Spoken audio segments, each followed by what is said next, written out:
ഖലീഫ സിനിമയുടെ 9 മണിയുടെ first show തന്നെ കണ്ടിരുന്നു. പക്ഷേ റിവ്യൂ ഇടാൻ കുറച്ച് വൈകിപ്പോയി. കാരണം കുറച്ച് തിരക്കും കുറച്ച് ഓട്ടത്തിലൊക്കെ ആയതുകൊണ്ട്. സോ നമുക്ക് വീട്ടിലോട്ട് സിനിമയെക്കുറിച്ച് പറയാനാണെങ്കിൽ, നമ്മളൊരു ഓൾറൗണ്ടർ ഫോൺ വാങ്ങിച്ചു. അതായത് 30,000 രൂപയുടെ ഓൾറൗണ്ടർ ഫോൺ വാങ്ങിച്ചു. അതായത് എല്ലാ ഫീച്ചേഴ്സും ഉണ്ട്. അതായത് ആവശ്യത്തിനുള്ള റാം സ്റ്റോറേജ്, ആവശ്യത്തിനുള്ള നല്ല പ്രൊസസ്സർ, അത്യാവശ്യം നല്ല ക്യാമറ എല്ലാം ഉണ്ട്. പക്ഷേ ആ ഫോണിൻ്റെ അകത്ത് കുറച്ച് കോസ്റ്റ് കട്ടിങ് വന്നാലെങ്കിലും ഉണ്ടാവും. അതുപോലെയാണ്. അതായത് ജിനൂബ് എബ്രഹാം, വൈശാഖ് ചെയ്യുന്നുണ്ട്, ഖലീഫയുടെ പ്രൊഡ്യൂസേഴ്സ് ആരായാലും അവരെ ചെന്ന് മീറ്റ് ചെയ്യാൻ പോയപ്പോൾ അവർ ചിലപ്പോൾ ഇത്രയും വലിയ സ്കെയിലൊക്കെ പടം എടുക്കണം, നമുക്ക് കുറച്ച് ഒരു പഴയ സ്റ്റോറിയൊക്കെ എടുത്തിട്ട് വീണ്ടും പഴയ ഓൾഡ് വൈനിൻ്റെ ന്യൂ ബോട്ടിൽ സെറ്റപ്പ് ഒക്കെ വെച്ചാൽ പോരെ. ഈ ശരിയാ, ഈ പറയുന്ന പോലത്തെ ഈ മാഫിയ, എന്താണ് സ്മഗ്ലിങ്, ഇത്തരം കഥകളൊക്കെ ചെയ്യുമ്പോൾ എന്തായാലും കുറേ ബഡ്ജറ്റും പൊട്ടും. ഇപ്പോൾ ഇൻ്റർനാഷണൽ എമ്പുരാൻ്റെ അവസ്ഥ നമുക്കറിയാമല്ലോ. എമ്പുരാൻ സിനിമ പലർക്കും കണക്റ്റ് ആവാത്തതിൻ്റെ റീസൺ ഞാൻ മനസ്സിലാക്കുന്ന ആ ഒരു ഇൻ്റർനാഷണൽ, കംപ്ലീറ്റ് ഒരു ഇൻ്റർനാഷണൽ പടം പോലെ എടുക്കാൻ ശ്രമിച്ചതാണ് എമ്പുരാൻ പലർക്കും കണക്റ്റ് ആവാതെ പോയിരുന്ന ഒരു കാരണമായിട്ട് ഞാൻ കാണുന്നത്. ബേസിക്കലി അതാണ് ഞാൻ കാണുന്നൊരു മെയിൻ കാരണം. പക്ഷെ ഖലീഫ, പൃഥ്വിരാജിന് എനിക്ക് തോന്നുന്നു, പൃഥ്വിരാജിനോ അല്ലെങ്കിൽ പൃഥ്വിരാജ് തന്നെ ഈ കഥ എൻ്റെ സ്ക്രിപ്റ്റ് ചെയ്തപ്പോൾ പൃഥ്വിരാജ് തന്നെ പറഞ്ഞു തോന്നുന്നു എമ്പുരാൻ പോലെ അങ്ങനെ ഫുൾ ഇൻ്റർനാഷണൽ ആക്കണ്ട. പക്ഷേ ഇതിൻ്റെ അകത്ത് ഏറ്റവും വർക്കായിരിക്കുന്ന സീൻസും അങ്ങനെയാണ് ഇൻ്റർനാഷണൽ. അതായത് നേപ്പാൾ, ലണ്ടൻ, ഇതൊക്കെ കാണിക്കുമ്പോഴുള്ള സീൻസാണ്. പക്ഷേ ഈ സിനിമയുടെ ഒരു സംഭവം എന്ന് വെച്ചാൽ, ഈ സിനിമയിൽ മാസ്സായി കാണിക്കേണ്ട സാധനങ്ങൾ മാസ്സായി തോന്നാത്തതിൻ്റെ പ്രശ്നമല്ല. പക്ഷേ ഒരു ഇന്നത്തെ അമീർ അലി മറ്റേ സ്മഗ്ലിങ് കാണിക്കുന്ന സീൻസിലൊക്കെ കാണിക്കുമ്പോൾ ശരിക്കും പറഞ്ഞു കഴിഞ്ഞാൽ സഞ്ചാരം ഡയറിക്കൂട്ടില്ലാത്ത സഞ്ജയ് എന്നൊക്കെ സന്തോഷ് ജോർജ് കുളങ്ങര മറ്റേ ഒരു വിശദീകരണം ഒരു ചെയ്യില്ല, അതുപോലെ ഒരു ട്രാവൽ വ്ലോഗ് പോലെയാണ് ഇതിൻ്റെ അകത്ത് സത്യം പറഞ്ഞു കഴിഞ്ഞാൽ ആ ഒരു കടത്തണ സീൻസൊക്കെ കാണിച്ചപ്പോൾ തോന്നിയത്. പിന്നെ റിയൽ ലൈഫ് റെഫറൻസ്, നമ്മുടെ സ്വപ്ന സുരേഷിൻ്റെ റെഫറൻസ് ഒക്കെ അത് കാണിക്കുന്നുണ്ട്. അതെന്താണ് ഏതാണെന്നും പറയുന്നില്ല. പിന്നെ നമ്മുടെ മലബാർ ഈ ഏരിയയിലാണ് സിനിമയുടെ മെയിൻ കഥ നടക്കുന്നത്. ഈ സിനിമ എന്ന് പറഞ്ഞാൽ പണ്ടത്തെ ജോഷി സാറിൻ്റെ സിനിമകളൊക്കെ ഇല്ല, വാഴുന്നൂറ്, ഒരുപാട് സിനിമകളൊക്കെ ഉണ്ട്, വാഴുന്നൂറ്. അപ്പം അത്തരത്തിലുള്ളൊരു കുടുംബ പാരമ്പര്യം പറ്റിയിട്ടുള്ള ഒരു സിനിമയാണ്.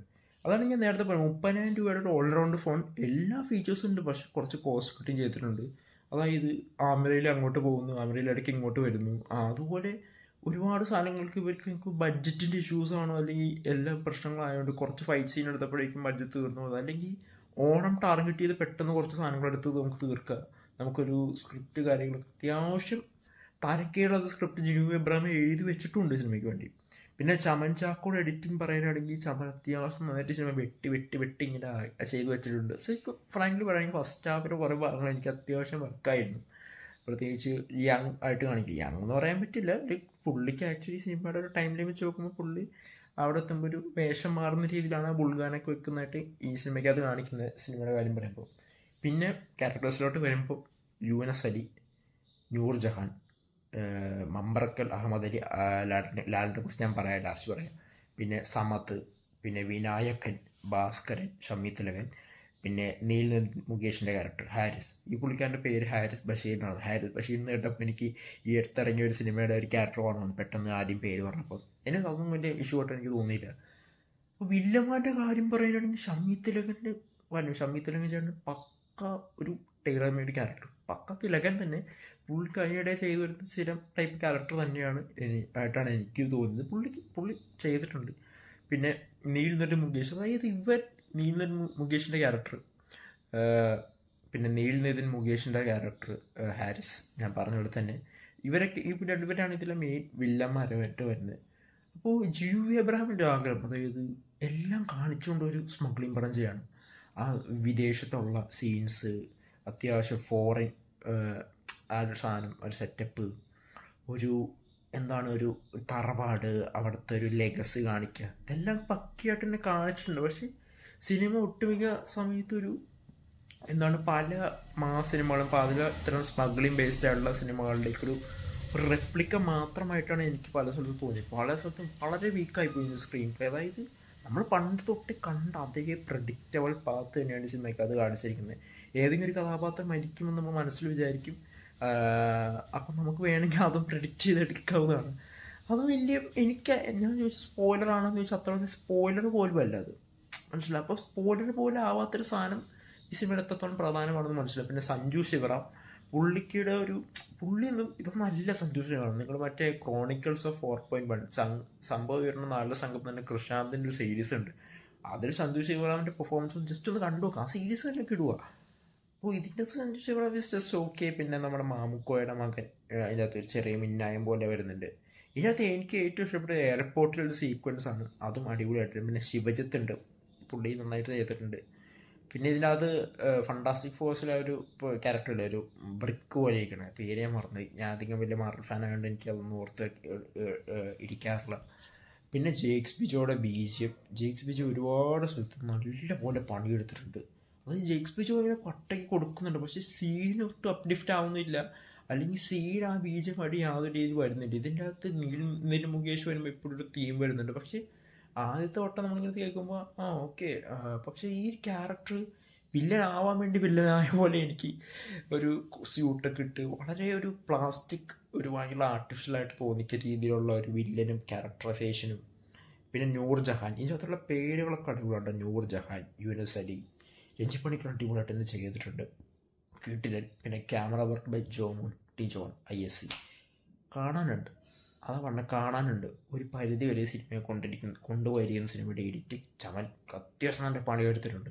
ഫൈറ്റ് സീൻസ്, അതായത് എല്ലാം ഉണ്ട്. വണ്ടി മറയുന്നുണ്ട്, വണ്ടി പൊങ്ങുന്നുണ്ട്, പിന്നെ പൃഥ്വിരാജ് അടിക്കുന്നുണ്ട്, രാജോട്ടൻ അടിക്കുന്നുണ്ട്, പിന്നെ എന്തൊക്കെയാ ഫൈറ്റ് ഉണ്ട്, ലവ് ഉണ്ട്, കോമഡി ഉണ്ട്, ആക്ഷൻ ഉണ്ട്, എല്ലാം ഉണ്ട്, എല്ലാ ആവശ്യത്തിനുണ്ട്. പക്ഷേ ഒരു കോസ്റ്റ് കട്ടിങ് ചെയ്തെന്ന് പറയുന്ന അവസ്ഥ, അതായത് ഒരു ആമിർ അലിയുടെ ഒരു ബഡ്ജറ്റ് ട്രിപ്പ് പോലെയാണ് എനിക്ക് ഈ സിനിമയുടെ കടത്ത് സീൻസും സാധനങ്ങളൊക്കെ കണ്ടപ്പോൾ തോന്നിയത്. ഒരു ഞാൻ വലിയ എക്സ്പെക്റ്റേഷൻ വെച്ചല്ലേ പോയത്, പക്ഷെ ഇത്രയും സിനിമയാകുമ്പോൾ കുറേ കൂടി സ്കെയിലും, എന്താ പൃഥ്വിരാജിന് ബഡ്ജറ്റ് കിട്ടില്ല എന്നും പറയില്ല കേട്ടോ, കുറേ കൂടി സ്കെയിലും കുറേ കൂടി ഒരു സാധനത്തിന് ഞാനൊരു സാധനം പ്രതീക്ഷിച്ചു. കുറേ കൂടി വൈഡ് സ്പാനായിട്ട് ഈ ഫാമിലി സെറ്റപ്പ് സാധനങ്ങളൊക്കെ, അതൊക്കെ ഒരു സ്ഥലത്ത് നിന്ന് നിൽക്കണം. പിന്നെ ലോജിക്ക് കാര്യങ്ങളൊക്കെ അടുത്തൊരു ഫ്രിഡ്ജിൻ്റെ അകത്ത് വെച്ചിട്ട് വേണം ഇപ്പം കാണണമെന്നാണ് എനിക്ക് പറയാനുള്ളത്. ഒരു എന്താ പറയുക, ഒരു കുറച്ച് ഫൈറ്റ്സ് നമ്മൾ സിനിമ കണ്ടുകഴിയുമ്പോൾ എൻ്റെ മനസ്സിലുണ്ടെന്ന് കുറച്ച് ഫൈറ്റ് സീൻ കണ്ടു, കുറച്ച് പൃഥ്വിരാജിനെ കുറച്ച് സൈഡ് പ്രൊഫൈലുണ്ട്. പൃഥ്വിരാജിന് വേണമെങ്കിൽ ഇതിൽ ഏതെങ്കിലും സ്റ്റില്ലെടുത്തിട്ട് വേണമെങ്കിൽ പ്രൊഫൈൽ പിക്ചറാക്കി മാറ്റാം. പൃഥ്വിരാജ് കൊണ്ട് മാറ്റി പ്രൊഫൈൽ പിക്ചർ വേണമെങ്കിൽ ഒരു പുതിയ പോസ്റ്റ് വല്ലതും ഉണ്ട് പൃഥ്വിരാജിന്, അതുപോലത്തെ സ്റ്റിൽസ് എടുക്കാനുള്ള പുള്ളി സൈഡ് പ്രൊഫൈൽ ഇങ്ങനെ വെച്ച് കൊടുക്കുന്നുണ്ട് ഒരുപാട് സീൻസ്. പിന്നെ നായിക മാളവിക ശർമ്മ, ഈ സിനിമയുടെ ഏറ്റവും വലിയ വീക്ക് പോയിന്റ് എന്ന് വെച്ച് കഴിഞ്ഞാൽ സിനിമയിൽ ഒരു 10 മിനിറ്റ് വരുന്ന കുറച്ച് ഒരു ബായിമാരുണ്ട്. ആ ബായിമാരുടെ ഫൈറ്റ് പൃഥ്വിരാജിൻ്റെ ഫൈറ്റിനേക്കാൾ ഇമ്പാക്റ്റ് ഉണ്ട്. അപ്പോൾ തന്നെ മനസ്സിലാവുക സിനിമയുടെ ഒരു ഏറ്റവും വലിയ വീക്ക് പോയിന്റ് എന്താണെന്ന് നമുക്ക് സിനിമ കാണുമ്പോൾ കറക്റ്റായിട്ടത് മനസ്സിലാവുന്നുണ്ട്. ഒരുപാട് സ്ഥലങ്ങളിൽ പൃഥ്വിരാജ് വരുന്ന സിനിമകൾ നമ്മൾ ആളങ്ങ് മറന്നു പോവുക. സീരിയസ്ലി എനിക്കങ്ങനെ തോന്നിയത്. പിന്നെ ഇടയ്ക്കിടയ്ക്ക് ഇന്ദ്രൻസ് വരുന്നുണ്ട്. ഹംസ എന്ന ക്യാരക്ടർ കൊഫേ പോസ എന്നൊക്കെ പറയുന്നുണ്ട്. കൊഫേ പോസ ആക്ടിങ്ങിനെ കുറിച്ചാണ്. ശംഭു ഇവർക്കെന്തോ അറിയാം, ആ ഒരു കാര്യത്തിൽ തന്നെ ഒരു പോയിന്റ് തന്നെ സ്റ്റിക്ക് ഓൺ ചെയ്ത് തന്നെ ഇങ്ങനെ നിൽക്കുന്ന ഒരവസ്ഥ പലപ്പോഴും സിനിമയുള്ള ഓരോ ക്യാരക്ടറിൻ്റെ കാര്യത്തിലായാൽ പോലും. ആ ഒരു ക്യാരക്ടറിന് ഒരു നല്ലൊരു എൻഡിങ് ഉണ്ടായിട്ട് പോലും ക്യാരക്ടറിന് എൻഡിങ് കൊടുക്കാത്തൊരു സംഭവം. പിന്നെ ഏറ്റവും ക്ലൈമാക്സിലോട് അടുക്കുമ്പോഴുള്ള ഒരു സിനിമ എങ്ങനെയാലും എൻഡ് ചെയ്യണമല്ലോ. അപ്പോൾ അതുകൊണ്ട് ഒരു അൺവർത്തി ക്ലൈമാക്സ് ആയിട്ടാണ് എനിക്ക് തോന്നിയത്. ഒട്ടും ഈ സിനിമയ്ക്കകത്ത് എന്തുകൊണ്ടാണ് അത്തരത്തിലുള്ള ഒരു പ്ലോട്ട് പോയിന്റ് കൊണ്ടുപോകുന്നതെന്ന് പോലും എനിക്ക് മനസ്സിലാവാത്ത രീതിയിലൊരു ഒരു സാധനം ക്ലൈമാക്സ് ചെയ്തു വെച്ചിരിക്കുന്നു. പിന്നെ അതിൻ്റെ ഇടയിൽ വരുന്ന ചില ക്യാരക്ടേഴ്സ് ഉണ്ട്. നമ്മുടെ സിജോയ് വർഗീസ് വരുന്നുണ്ട് ഒരു കസ്റ്റംസ് ഓഫീസറായിട്ട്, പുള്ളി അടിപൊളിയായിട്ട് ചെയ്തിട്ടുണ്ട്. എല്ലാവരും കൊടുത്തിരിക്കുന്ന റോളൊക്കെ അടിപൊളിയായിട്ട് എല്ലാവരും ചെയ്തിട്ടുണ്ട്. പിന്നെ ഇടയ്ക്ക് ഖാലിദ് റഹ്മാൻ പടം പോലെ എനിക്ക് തോന്നി. ഒരു മാപ്പിളപ്പാട്ടൊക്കെ വെച്ചിട്ട് ഒരു നൈസായിരുന്നു, പക്ഷെ കേൾക്കാൻ രസമുണ്ടായിരുന്നു. ഇനി ലാലേട്ടനെ കുറിച്ച് പറയാം. ഞാനൊരു ലാലേട്ടൻ ഫാനാണ്, അതുകൊണ്ട് ആ രീതിയിലായിരിക്കും ഇവിടെ ഞാൻ സംസാരിക്കുക. എനിക്ക് ക്യാബിയ ഇഷ്ടപ്പെട്ടു. സീരിയസ്ലി പറയാം, ക്യാബിയ വന്നുകൊണ്ടാണ് സിനിമ എത്ര അപ്ലിഫ്റ്റ് ആയത്. അല്ലെങ്കിൽ ക്യാബിയ എങ്ങനെ ഇല്ലായിരുന്നേക്കുണ്ടല്ലോ ഈ സിനിമ അങ്ങോട്ട് എനിക്ക് വെറുത്ത് പോയേനെ. സീരിയസ്ലി പറയാം, ക്യാബിയ ലാലേട്ടൻ വന്നു ലുക്കായാലും. പിന്നെ പലരും ക്രിസ്മസ് പപ്പ എന്നൊക്കെ പറയുന്നുണ്ട്, ഓൾറെഡി അറിയാമല്ലോ ക്രിസ്മസ് പപ്പ പോലെ ഉണ്ടായി. പിന്നെ നിങ്ങളുടെ ലോജിക്കിൽ ആലോചിക്കുക, ഇവൻ്റെ അപ്പാപ്പനാണ്, ഇവൻ്റെ ചേട്ടനല്ല ലാലേട്ടൻ. ബ്രോഡല്ല അപ്പനായിട്ട് അഭിനയിച്ചത്, അപ്പാപ്പനായിട്ട് അഭിനയിച്ചു. അപ്പാപ്പനായിട്ട് അഭിനയിക്കുക എന്തായാലും താടി മുടിയൊക്കെ നിറച്ചല്ലേ വരുള്ളൂ. അത്രയും പ്രായമുള്ള ആൾക്ക് എന്തായാലും താടി മുടിയൊക്കെ നിറച്ച ആൾ ഇരിക്കുള്ളൂ. അതൊരു മിനിമം ഒരു കോമൺ ആയിട്ട് അറിയാവുന്ന ഒരു കാര്യമില്ല. പിന്നെ കുറച്ച് സർപ്രൈസ് സാധനങ്ങളൊക്കെ വരുന്നുണ്ട്. സോ നിങ്ങൾ പടം കണ്ടു നോക്കുക.